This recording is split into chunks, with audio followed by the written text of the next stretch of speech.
Hey guys, it's Chris and Amber, and today on our channel we have a new series we're going to be starting where we tell paranormal stories.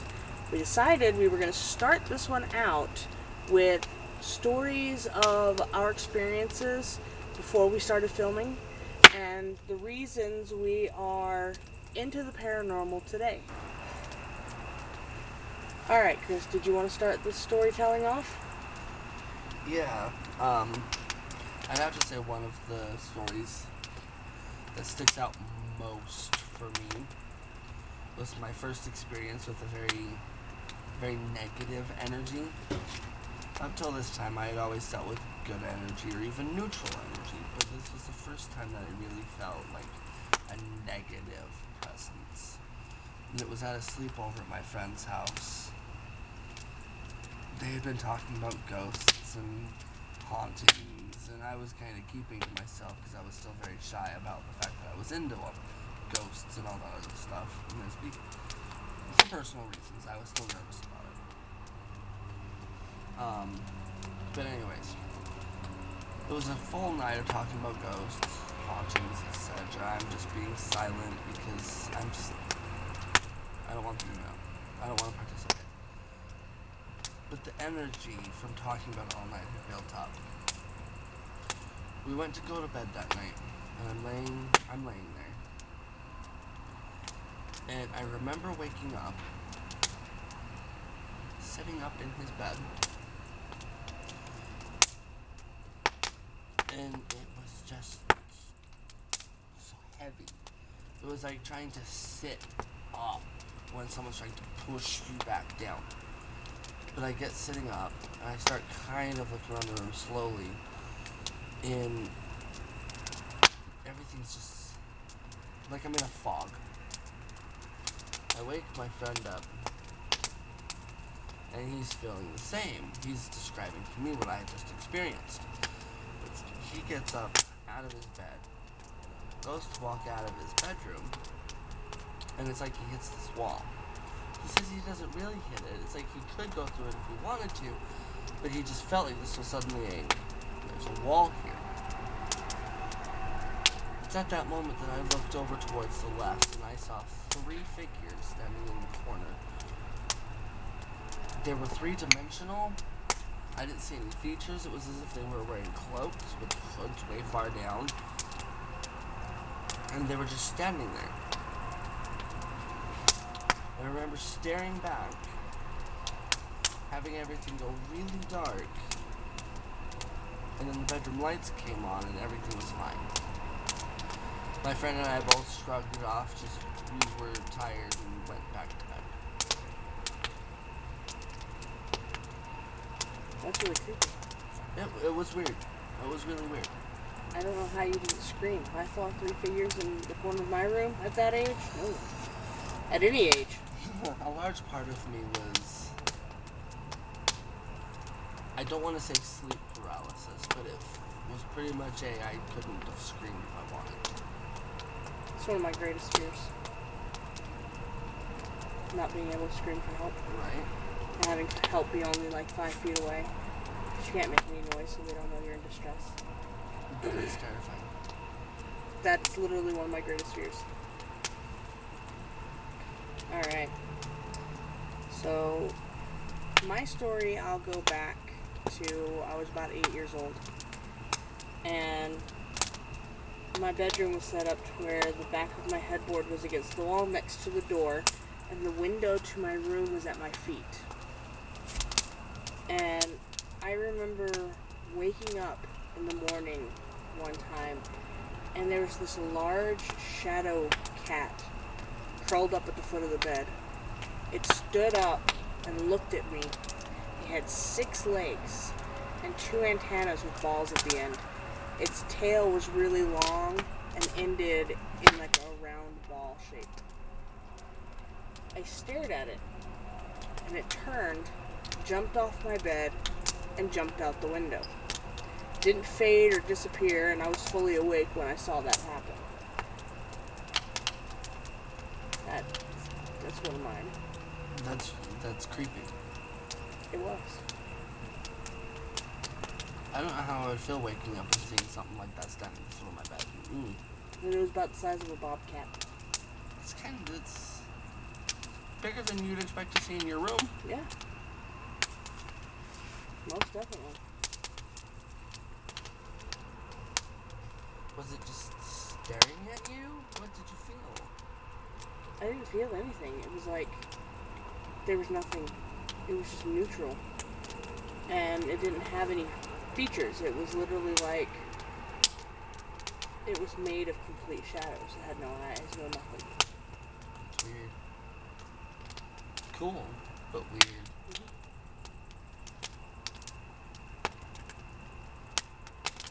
So, yeah, I mean, that's one of my most memorable stories. I mean, I've got a lot of different stories. Not all of them are super entertaining, but one of the houses I lived in wasn't uncommon for in the middle of the night for it to sound like there was somebody in the kitchen opening and shutting cupboards and clanking pans and dishes as if they were getting ready to cook something. So without fail, middle of the night, every night, we'd get up and we'd go in the kitchen and be like, who's in here cooking? There was never anybody there. In the same house, there was one time I was standing there cooking, and the door to the backyard was basically a part of the kitchen. So I'm standing there, the sun's just setting, and I'm just finishing up something on the stove. And the back door I watch it unlatch itself and swing open. At that point, I did not stay in that kitchen alone. It scared the crap out of me. I mean, I've experienced running up and down stairs, voices. One of my homes are about midnight every night, never failed, for about 10, 15 minutes. You'd hear the sounds of clanking chains or heavy chains being dragged across cement. It's another one I've experienced. Those are creepy.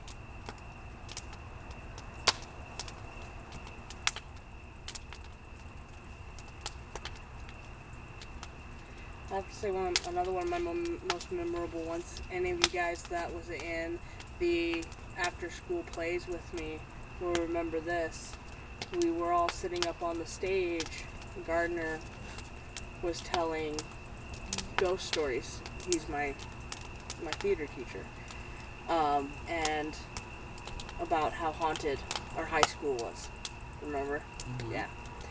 And as we're all sitting there, the auditorium door that's behind us and off to the right as you're facing the stage just slowly creaks open. These are those big, heavy doors. Creaks open about an inch. Suddenly everybody sees it, goes running down there, and it slams shut, and there was nobody on the other side. That was really freaky. And the reactions were amazing. I remember that day. That's creepy. That was really creepy. I had similar ones at Granite. Stage crew. I was ahead over them. And we were closing up one night, finishing wrapping up the cords, microphones, etc., putting them away. We were all just about out. We were all crossing the stage. When we swear, we heard somebody run from one corner of the upper balcony to the other. It was just that loud. Big, thunderous, I'm running across here footsteps. Because it's like we were all headed this way, and the noise was coming from over here. So it's like we knew it wasn't one of us just moving quickly across the stage. It's a different sound.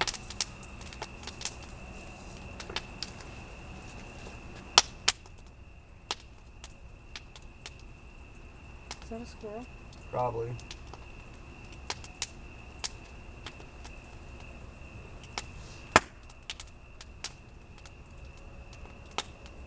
He's in the pile of leaves back there. It sounded like it came from that weed over there. I was hearing it in the branches.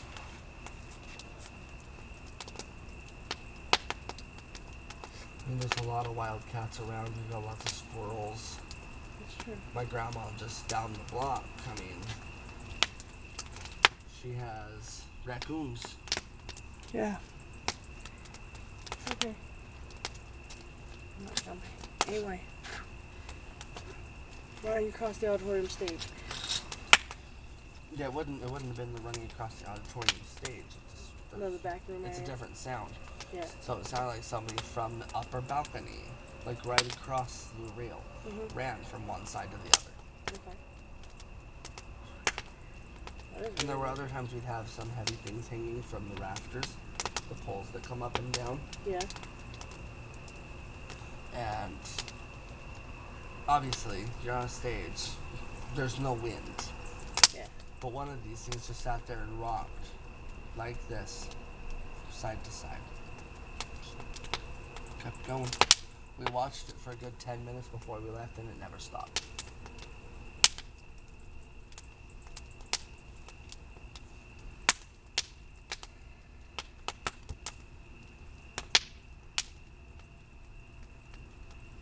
I think one of my favorites was the one me and you, when we were in California, sitting on Imperial Beach on our front porch, and we looked down, and there's a shadow figure standing at the end of the road. And then all the lights just start shutting off one at a time, coming closer and closer to us. Closer. We ended up running inside before the lights got to us, because I'm like, it just brought this negative, scary feeling with it. It was just There creepy. was no way I was sticking around to see what's gonna happen there. No. Oh, that was a Well, and then there were those times where there were like complete and total like time lapses. Oh yeah, like that one time when we walked through the estuary, and Mom and Dad and Isaiah had already made it to the other side, Like, and we were only like 2 minutes behind them. We were right behind them. They were at the entrances. We were maybe a minute and a half, 2 minute walk behind them. Yeah. So we all start walking. And then it took us 20 minutes. We never slowed down. No. We just kept the pace, kept on going, walked the same pace they were doing. But at one point they turned a corner. And then they were gone, and we couldn't see them anymore. We never caught up to them. Now walking from one end of the estuary to the other should have only taken, 5 minutes? 10. 10 max? Yeah. But it's like, it took us 20 minutes. They were getting concerned to the point they were going to send Dad back through to come see if he could find us. And we were like, no, it was only like a 5-minute walk. We watched them enter the estuary. We were right behind them. Yeah. We weren't running back to the house for anything for very too long. Because we were right back out. And like I said, we could watch them enter the estuary. We were maybe 2 minutes behind them. Yeah. And we didn't stop to smell the flowers. We didn't stop to be like, ooh, hey, where'd that trail come from? Or, ooh, hey, look, there's something running across. We kept the pace. We were on that road. Don't burn me. Yeah. That was crazy. Woo! Shit! Hot! Mother! I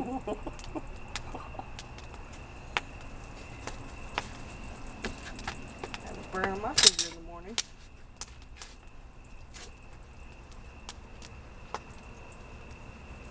Jesus Christ, I just saw a white dog. I'm okay. I think it's about time to go back in. Why? We're both hearing shit. You're starting Well, to we see all shit. know for a fact our backyard's haunted as a motherfucker. That's why we're doing it out here. It's creepy. She's not wrong. Alright. Anyways, next subject matter. We're still on the same subject matter. Hauntings and paranormal, right? But yeah. I'm running out of good stories. Oh. That we can remember. Yeah. Because I know there was a lot more that happened in California. Yeah. I can't remember one we were walking down a back alley on our way to 7-Eleven. Was it a black dog or was it a crow? I don't remember. Black dog, I believe. Okay. But I don't remember all the details. But that was one thing that happened to us. Yeah, I know we've got a lot of experiences. And that's one of the things about the paranormal universe is everybody's expecting some big sign, some grand reveal to believe. But it's like you and I were sitting here, we've got our great, hey, these were kind of weird moments. But we've got a ton of, these are just your average, ordinary, not much to talk about, things we've noticed and seen. Yeah, like everybody, I think almost everybody has an experience where they live in a two-story house and they feel like somebody's chasing them up the stairs. I've had those. I know you have. Oh yeah, those are common. Those are some of the things I'm talking about. It's Oh. like, people don't understand these smaller experiences. I have another one. I was sleeping in my room. It was maybe a month after Granny had passed away. And while I'm laying in bed, I was just about to fall asleep and I heard a lady whisper my name in my ear. You told me about That jerked me awake. That was startling. Yeah. I've also had ones where I wake up at any time. This one's no real specific time. Sometimes it happens, sometimes it doesn't. It's never consistent. But every now and then, ever since I was a kid, it still happens now and then. I'll wake up and I'll need to go to the bathroom. So I'll stand up, I'll swing my feet off the bed, and I'll stand up, and I'll look towards the doorway, and there's this big, like, male presence just standing in that doorway, staring at me. As if to say, you're not going anywhere, sit back down. Generally, I do sit back down, I close my eyes, take a few deep breaths, center myself, open my eyes, and he's gone. But it's just another one of those random, you almost get too used to the moments.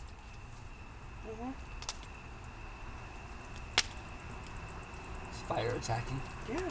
It's like, bitches, get out. Feeling it too? Yeah. I burned my finger like a bitch. So, but we also have some really cool stories from when we worked at the photo lab and when you worked at the rec center. That video you sent me of the bicycle that just the pedal just kept spinning and spinning. I'll have to see if I can find that footage and send it to you. Yeah, that would be great. Or that, remember when you used to work the Lambda? I remember when I used to work the Lambda. And they had those glow-in-the-dark stickers in the dark room so that you could see the doorways. And quite frequently you'd see some... Yeah, you'd see a man standing in the doorway. Good, 8 feet tall. Yeah, because of the blacked out areas where the little lights where are. the stars were supposed to be. Yeah. Yeah. Anyway.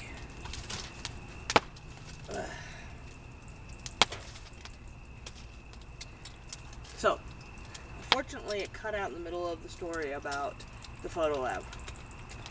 So, Quick clip-its. So there was the guy up in the Lambda room. And then, Chris, you tell him about what it used to be. I don't know that story. The reason it's as haunted as it is because before it was a photo lab, there was a building there that had been a retail store of some sort that had actually caught fire, burnt down, and killed dozens of people. It stood there in ashes and rubble for a little while, but they eventually bulldozed it all down, built this new building, and it became the photo lab. And so it's like, some people there believe, others don't. I'm one of the believers because, I mean, I've had the experiences. I've experienced the shadow creatures that are in that building. On top of the fact of it's literally built on ground where dozens of people died from a vicious fire.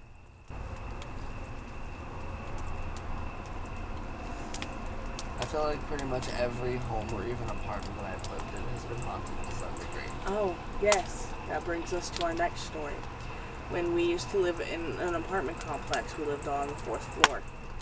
And Dante, my toddler, who was 2.5 at the time, he had just started walking. Well, he had been walking for a couple of months, so he was getting pretty good at it. And we were packing up the house. And as we were packing up to move, actually it'd be 3, because it was exactly a year ago this month. Yeah. And so he would have been 3. And we had packed up most of his room. Most of the house was packed up. We were moving that day. And he comes running out of the room. And I see him in the hallway. And I'm like, hey, buddy, what's up? And he looks at me and goes, Mom, blood in there. And points at his bedroom closet. We hadn't taught him anything about what blood was or anything like that at this point. And so I go and I grab Chris because there was no way I was walking into that closet on my own. Mm-hmm. And in turn, he grabbed his husband because three makes better company. True. When coming face to face with a demon. True. And we all stood there and went, what did you say, Dante? And he goes, look, blood in there.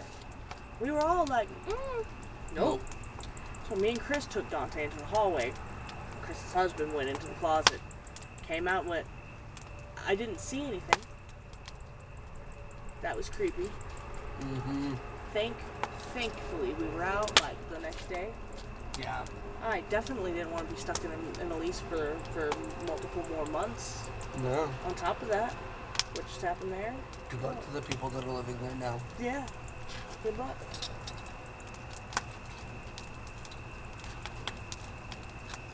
Oh, another good one. Me and Chris lived in a campground for a year with his husband and my mom and dad.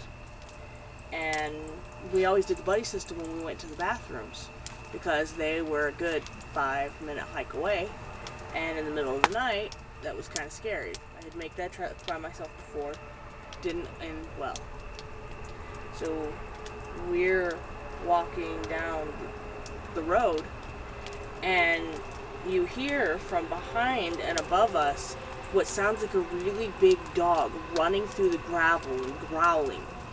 So instantly we both turn around and start doing the quick back step. But there's nothing there. But you can still hear this sound. Like this dog running across the gravel just growling and getting closer. And then it just stopped. It just died. Right at our feet it just stopped. And everything went quiet again. And we both looked at each other. What? Stand up. What? Jesus Christ. I saw a shadow move along the ground and it froze halfway there and just started staring at us. I'm like, damn, Brady, you can stand. You turned around and started hopping away. I'm like, chipmunk, okay. Jeez. I turned around and I saw Dante's chair. I thought it was something coming to eat my face. I thought you waited till it was right on my ass. No. Anyway. Sorry. Saw a shadow running across the yard. God. Panic.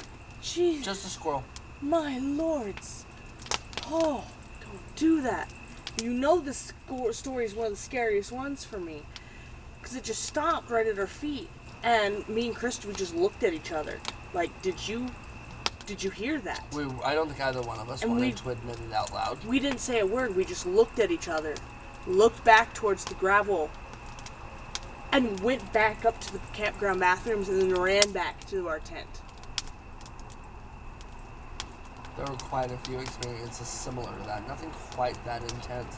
But there was almost always something following us anytime we had to leave middle of the night to go to the bathroom. And it was scary and it was creepy. And I nearly died when a real dog actually appeared one time out from underneath somebody's patio in the same flippin' area, barking her head off. Came screaming out of that campground. Jesus. And it didn't have a goddamn chain on, and it was living underneath their trailer house. And we ended up having to, like, bunny hop halfway into another campground to keep her from getting to us. Yeah. I still remember that dog's name. Well, Luna. Because the gentleman introduced me to her the next fucking day, and I was like, that dog tried to kill me. Mm-hmm. Luna, golden shepherd. She was wearing a green and yellow t-shirt. Traumatized much? Yes. I have the biggest fear that hellhounds are going to come for me one day. Like that one? Don't. You've already scared me once today. I already feel like my heart's going to stop. Fucking dog. Well, we could literally go on about this subject for hours. But maybe we can put it to be continued on this one and make you tune in next time. You know, if we get 20 likes on this video, we'll do a part 2 about us. Somewhere down the road. when we can think of more amazing stories, because I know we have them. Tanner Park. That would be a good one for the next one. If we get 20 likes on this video, we'll make a part 2. It'll be great. So, like this video, comment down below, go to our page, subscribe, show us some love. Follow us on Twitter and Instagram for updates. And hit that notification button so you get notified every time we upload new content. Just every time. If you have anything else to say. Every time.